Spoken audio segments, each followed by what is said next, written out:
ধারাবাহিকের শুরুতে আমরা দেখতে পাই রাজবাড়ির রাজসভায় সবাই উপস্থিত।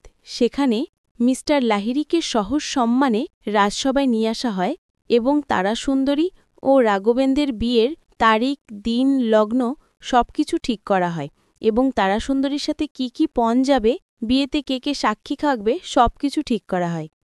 এদিকে আমরা দেখতে পাই ইন্দু রানী ভবানীকে বলে, এভাবে মন খারাপ করিস না বোন, আমাদের মেয়ে তো বিয়ের পর এখানেই থাকবে, শ্বশুরবাড়িতে যাবে না, সবসময় আমাদের চোখের সামনে থাকবে। তাহলে এত চিন্তা কিসের? আমরা সবসময় ওর পাশে থাকতে পারব, ওকে নিয়ে আর কোনো চিন্তা থাকবে না।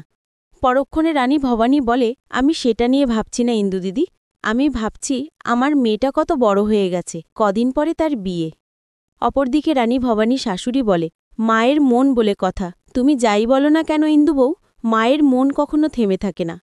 পরবর্তীতে রানী ভবানী বলে, আমার মনে এখন কত প্রশ্ন ঘুরপাক খাচ্ছে, আমি জানি না আমার তারাসুন্দরীর সংসার সুখের হবে কিনা।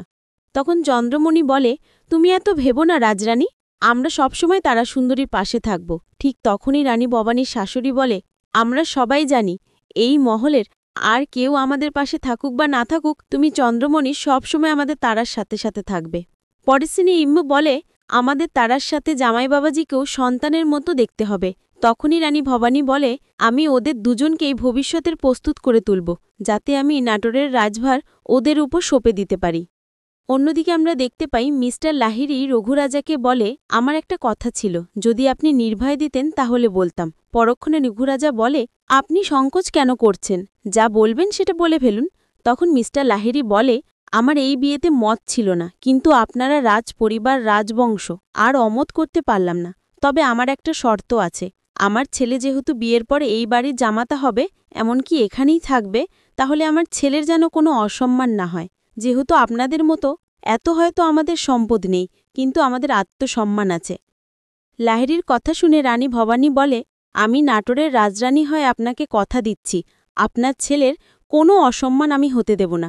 আর যদি সেটাই হতো, তাহলে আমি এখানে বিয়ের পরে জামাতা হিসেবে রাখতাম না। আপনি এটা নিয়ে এত চিন্তা করবেন না, নিশ্চিন্ত থাকুন, আপনার ছেলের কোনো অসম্মান হতে আমরা দেব না। পরক্ষণে রঘুরাজা বলে, লাহিড়ী, এবার আপনি তাহলে নিশ্চিন্ত থাকুন, আমাদের ভবানীমা যেহেতু আপনাকে কথা দিয়েছে, সে কথা রাখবে। তখন মিস্টার লাহিড়ী বলে, আপনাদের সম্মতি পেয়ে আমি অনেকটা নিশ্চিন্ত হলাম।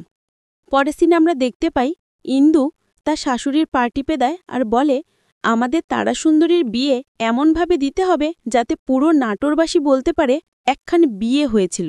কিছুক্ষণ পরে সেখানে রানী ভবানী আসে আর বলে, বা আমি চাই কিছুদিনের জন্য আমার মেয়েকে নিয়ে বগুড়ায় যেতে, বগুড়ায় জাগ্রত মায়ের কাছে প্রার্থনা করে আসব।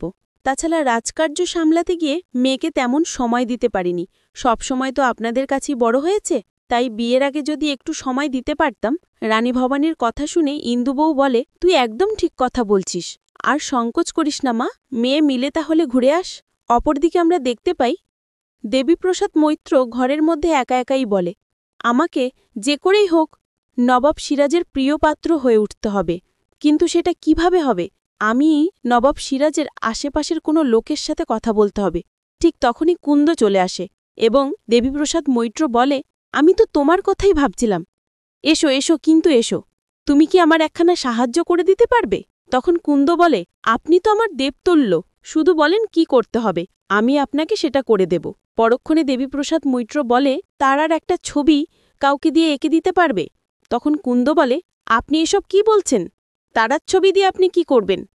কুন্দর এসব কথা শুনে দেবীপ্রসাদ মৈত্র বলে, এই জন্য মেয়ে মানুষকে কোনো কথা বলতে নেই, কাজ কম করে কিন্তু কথা বেশি বলে। ঠিক তখনই নেত্য চলে আসে আর বলে, কুন্দ বউ, পুরুষ মানুষের মুখের ওপর কথা বলতে নেই, সেটা তুমি জানো না? আমার ছেলে একখানা কাজ দিয়েছে, সেটা তুমি করে দিতে পারবে না? তখন কুন্দ বলে, ঠিক আছে, আমি চেষ্টা করব। পরবর্তীতে ফুল্লরা বলে, এখন যদি আমার ঠাকুমা বেঁচে থাকত, তাহলে এই কাজটা পানির মতো সহজে করে দিতে পারত। তখনই দেবীপ্রসাদ মৈত্র বলে, এই জন্য মেয়ে মানুষকে কোনো কাজের জন্য বলতে নেই, সবসময় বেশি কথা বলে।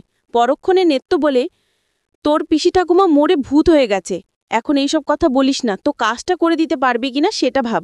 পরের সিনে দেখানো হয় তারাসুন্দরীর বিয়ের জন্য গয়না এবং শাড়ি কাপড় পছন্দ করা হচ্ছে। সেখানে ইন্দু একটা গয়না গলার সাথে ধরে বলে, এটা তোকে খুব সুন্দর মানাবে, পছন্দ হয়েছে তারা? তখন তারা উঠে যায় আর বলে, তোমাদের যা যা পছন্দ হয় তোমরা সেগুলো নাও। এদিকে আমরা দেখতে পাই তারা ছবি আঁকার জন্য আর্টিস্টকে ডেকে আনে এবং তারা ছবি আঁকতে থাকে। পরবর্তীতে চন্দ্রমণি গিয়ে তারাকে বলে, তোমার কি কি পছন্দ, ওখানে চলো, তুমি দেখবে না? তখন তারা বলে, আমার কোনো শাড়ি গয়না এসব কিচ্ছু লাগবে না। তখনই রানী ভবানী বলে ওঠে, তাহলে কি লাগবে একটু শুনি। পরক্ষণে তারা বলে, তোমাদের সবার আশীর্বাদ আমার পাশে থাকা, এই চলবে, আর আমার কিচ্ছু লাগবে না। আগামী পর্বে আমরা দেখতে পাব নবাব সিরাজ তারার ছবি দেখে বলে, কিভাবে আমরা এই মেয়ের কাছে পৌঁছব। এদিকে দেবীপ্রসাদ মৈত্র মনে মনে বলে, এবার দেখব রানী ভবানী কিভাবে তুমি তোমার মেয়েকে নবাব সিরাজের সাম্রাজ্যকে বাঁচাও।